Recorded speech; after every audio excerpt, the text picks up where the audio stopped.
Well, hello again, it's me, Texie88, and welcome to another retro gaming review. This time I'm giving you Cauldron on the ZX Spectrum.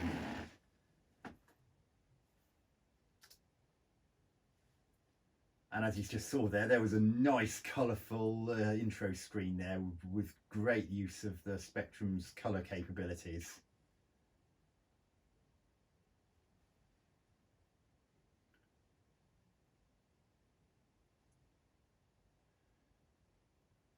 So it was released by Palace Software, and that year there is 1985. So what you're doing is you play as a witch, and you have to go out and about collecting some ingredients for a potion you're trying to make. So there's your character. Now look how fast she moves there. And as soon as you actually take control, you press the wrong button there.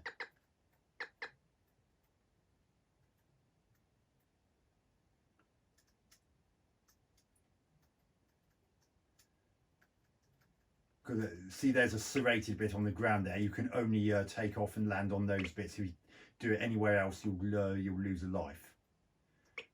Now, the first irritating thing is that every time you fire a shot for any reason, you lose 1% of your magic.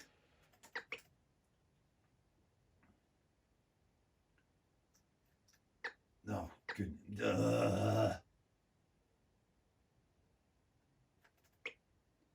Nice, colourful graphics in this game, I have to admit. And where it says hags, the number of broomsticks is the number of lives you've got left. There's a key on the ground there. Now, see on the left by that plant, there's a green key. Now, I actually need that to get through green doors because some of the ingredients I need are behind those doors. But the problem is, when you're on the ground, your witch moves so slowly that she can't fire, which means she is completely defenseless. And I'm nearly dead. If anyone so much... Oh, God.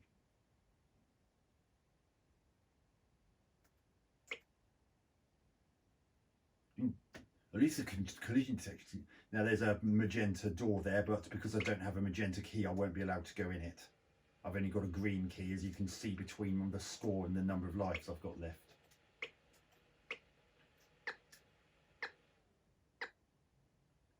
One thing that irks me about it is that I believe at least one of the other two 8-bit formats versions allowed you to regenerate your magic. I don't think there's anything like that in this version.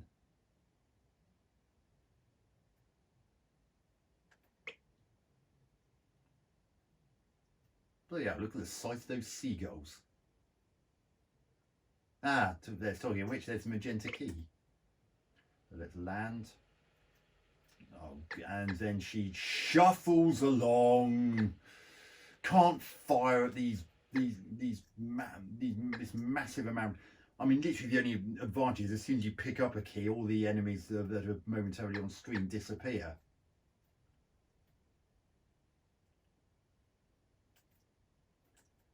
And it's even worse that a lot of the enemies follow you, and sometimes they can follow you in such a way that they're nigh on impossible to hit, so you have little option but to take damage at the best of times.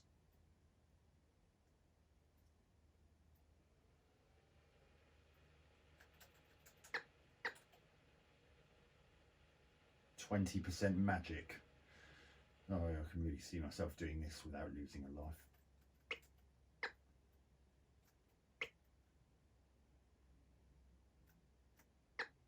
I mean, they just keep coming. You've got no chance against them, especially when you're on the ground. You move so slowly you can't fire.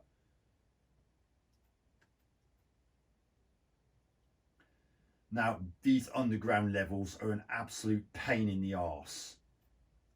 You can't fire at anything. One hit from pretty much...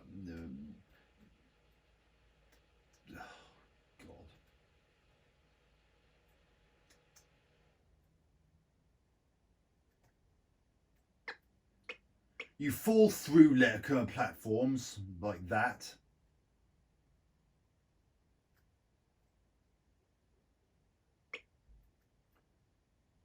Why can't you fire at anything when you're in a cavern?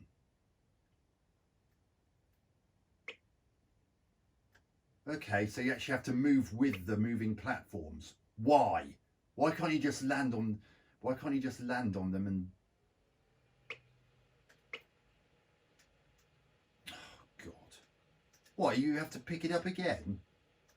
Why can't I just keep it after I've died? I mean, I've lost tons of lives in this bit already.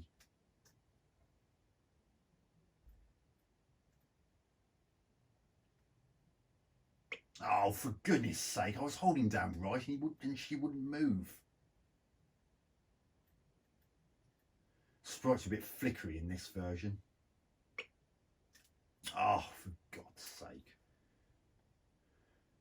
Thy quest has failed, do not dismay, thou may succeed another day. Reach the pumpkins, no apostrophe, showing possessive, deadly room, and win thyself the golden broom. Thy score is 1950.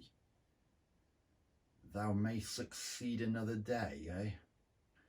Well, it'll probably be the day after never, because I can't stand this game. I mean, it's not the worst game I've played, and it looks nice and has some pretty good use of sound, but it's just too unfairly difficult. I mean, there doesn't seem to be any means of regenerating your health.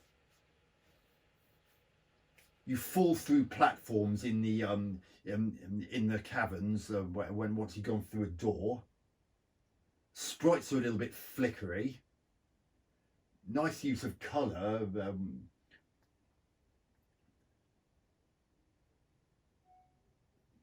But the game's just too hard and too unfair, and you get punished through no real fault of your own. So anyway, verdict time. Graphics, very nice. Tons of great use of colour. I mean, when you first leave the witch's house, you actually see a great use of colour on the house alone. I mean, and with the colours on the trees and the foliage and they managed to do it in such a way that avoids the worst of colour clash.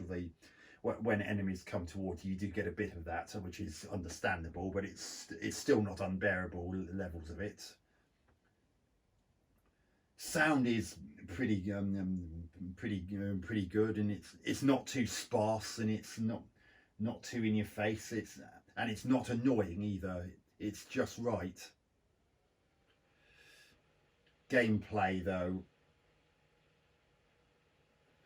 when you're playing on keys, it's really weird. You actually have the caps shift key, then ZXCV, and you can't redefine them.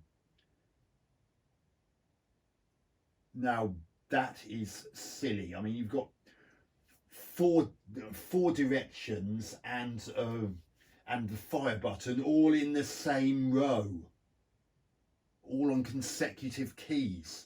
That makes absolutely no sense.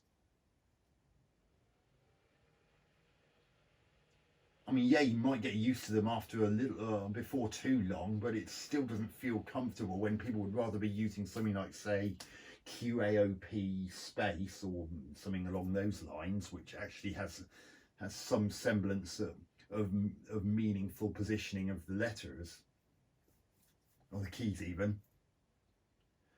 But the biggest problem is the game's just ridiculously hard and unfair. When you're on the ground, you just move so slowly that any enemies are in the area that the moment they charge for you, you're pretty much done. You're pretty much going to lose a shed load of magic. I mean, from what I've seen on some of the other, on at least one of the other 8-bit versions, you can actually fire while still on the ground, and I seem to recall in one of those you could move a lot faster as well, but you can't in this. You can't fire, and you're slow as all hell when you're walking along on the ground. I mean, she's supposed to be a witch, and she can't even, I don't know, do a spell to make herself move a bit faster. And why can't she fire when she's gone through a door into one of those caverns and the like? I don't understand it. It just makes the game a lot harder and a lot more unfair than it really needed to be. Especially as you saw, it's possible to fall through platforms for no apparent reason. And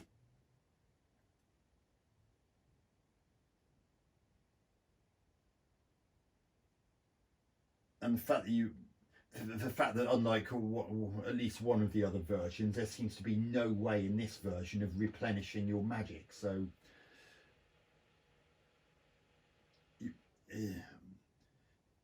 the whole game it's just unfair. So I'm going to rate it now. I'm going to give it 5 out of 10. Nice graphics and good sound, smoothly animated at the best of times, but your character moves too slowly when she's on the ground, and the level of difficulty, particularly when you've gone through a door into one of the dungeons where you're trying to pick up parts for ingredients for the potion, they're just so unfair, and you even have to do leaps of faith at times, and bear in mind you can die by falling too far in those bits, so which makes it even more annoying. So no, it's not really a particularly great game. It's impressive visual exterior hides something from that's more likely to have you tearing your hair out before too long. So anyway, that's my review of Cauldron on the Sinclair ZX Spectrum, done and dusted. Texie88 out.